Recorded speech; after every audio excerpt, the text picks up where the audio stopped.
bunch of autographs. John Pyatt, the pilot of the Bigfoot Ford, gets a second life. We'll see him in the quarterfinal round, coming back as a fast loser. The man he lost to, the King Kong Ford, who is looking so good. But now he takes on the Carolina Crusher Chevy. And lately, Army, Crusher's been rolling. He's been in the Monster Smash Finals a couple weeks in a row. 2 weeks ago was a runner-up last week. Yeah, but I tell you, the guy you got to watch today is going to be in the other lane. Steve Kane, it's almost like there's something strange going on. He feels so good in his truck. The truck handles so well. He drives Kong so much better than he ever drove the awesome Kong vehicle. Let's see what King Kong does now. Steve Kane is at home. Boy, and the office is open. Look at that. He manhandled the Carolina Crusher. Wow. But he still has something coming out the right side of the engine. Yeah, you're definitely on that. But the main thing, Army, is that I don't know what it is. There's some kind of magic going on because he's just running superb. Like I said, it's almost, we were talking earlier, it's almost like a new pair of shoes compared to a good old comfortable pair of shoes. He likes this truck. He feels safe in this truck. He's not afraid to attack in this truck. He just goes round after round after round, but I can't figure out what's coming out of that block.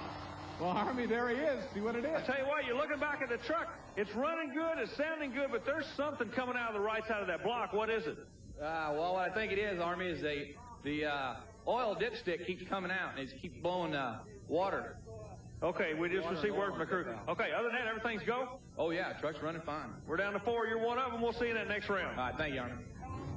No problem. The Ford Bronco out of Lafayette, Tennessee will take on the Auto Value King Crunch in the GMC from Woodlands, Texas. It's Scott Stevens. Listen to this truck. John Moore is stepping up on his horsepower. Listen, you can tell that he's going after this GMC. He's not going to roll over one bit. King Crunch better be on his toes. Scott Stevens tries to get a good lead out of that far lane, but Moore is coming on. John Moore does it. Look at that. Call that an upset. Yeah, well, like I say, Moore came loaded for bear. I don't think Stevens took this guy seriously. I think you're right. I think Scott Stevens might not have given John Moore his due, and the no-problem Ford beat him.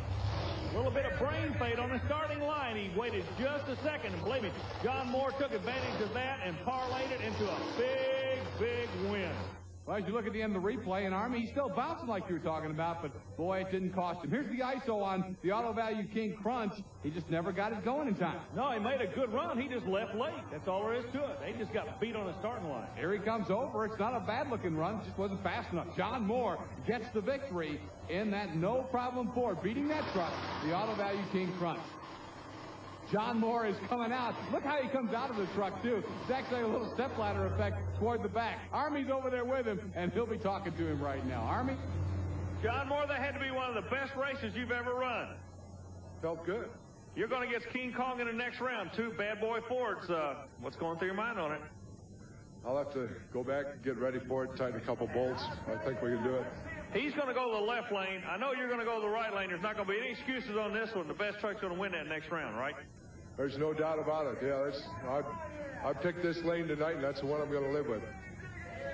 John Moore with a big smile. Scott Stevens isn't smiling. He's with Chris. Scott, you got to be shocked getting beat by no problem. Yeah, he was running real good all night, and we stayed with the same setup we had with Mopar Magic, and, we just weren't set up to go fast enough to beat him, and, John's running real good, and, I'd like to see him win the whole thing tonight. Well, very candidly put by Scott Stevens. He says he didn't sell John Moore short. He just got beat. Yeah, well, that's the name of the game. But John Moore in his interview with me said he's going to live in that right lane. You can also die in that right lane if you don't stay on your toes in this sport. If we decided just to sell some tickets tonight, Army, I think we've got to pack the house just for this one race. Gravedigger against Bigfoot. I know we could, because I'm backing about 20 feet away from where I normally stand. I know what's going to come down the pipe. These guys are going to go after each other like two old street fighters, but John Pyatt jumps out on Anderson. Oh, Bigfoot. He hammered him. John Pyatt puts the Gravedigger on the trailer, and he does it with no doubt remaining. No, he literally manhandled him from the word go. That may be the best run I've seen John Pine lay down his Bigfoot, and Gravedigger just never got it going. You know, Pine he's not new to the national touring sport. Did you know for 2 years he was the top amateur BMX bicycle rider in America? Then he went to work for Bob Chandler driving Bigfoot. This kid has been around. He does have a resume. Great run for John Pine. Army Armstrong's going to talk to him. John, you and the Bigfoot crew are back into this thing through the break rule, the quick losing rule, but you can still win it. Is that still in your mind? Yeah, hopefully we finally got the thing figured out. It seemed like it ran really well that last race, and hopefully poor Bigfoot will go all the way to the end. What did you figure out? We rejetted it a little bit. It's getting cooler as the night goes on. I think that might have been stumping us. I don't know for sure, but I think we got it figured out. Well, we're down to 4, and you're one of them. We'll see you in that next round. Okay, thank you, Army. Well, Army, I'll tell you, John really looked fired up. Now, if we look at the Gravedigger on the ISO, there's no question it didn't sound good. You can see some smoke coming out, some steam coming out of one of those back exhausts. Obviously, some problems. Chris Chapman's over with Dennis Anderson, and the engine just didn't sound right. Chris, what was Dennis' problem? Dennis sounded like he had some engine problems coming off the line. Yeah, I did. I don't know. I think we might have thrown a push rod off, or it could be a couple bad plugs in it. I noticed when I fired it up to pull it to the line, the motor had 2 dead cylinders, but it was too late to try to do anything about it then. You know, after my run before that, I came back into the pit. Everything sounded good. We just fired the motor up, and it was weak on 2 cylinders, but like I say, it was too late to do anything, so I had to give it all I had anyway.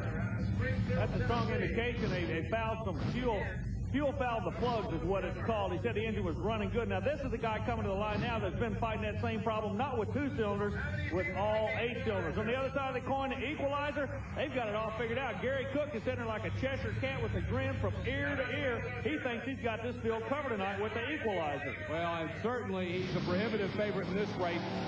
Kwasniewski and Buffalo Tremor just trying to get a good run in because he's having such huge problems with that new gasoline engine, and this race, as expected, was all equalizer. Greg Holbrook will be our final semifinalist as he gets a fairly easy victory over the Buffalo Tremor. So our final 4, King Kong against No Problem, Bigfoot against Equalizer, 3 Fords, but 1 awfully good Chevrolet. Watch the driver when they land.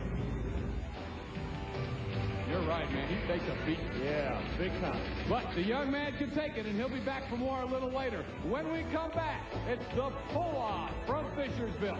Stay tuned.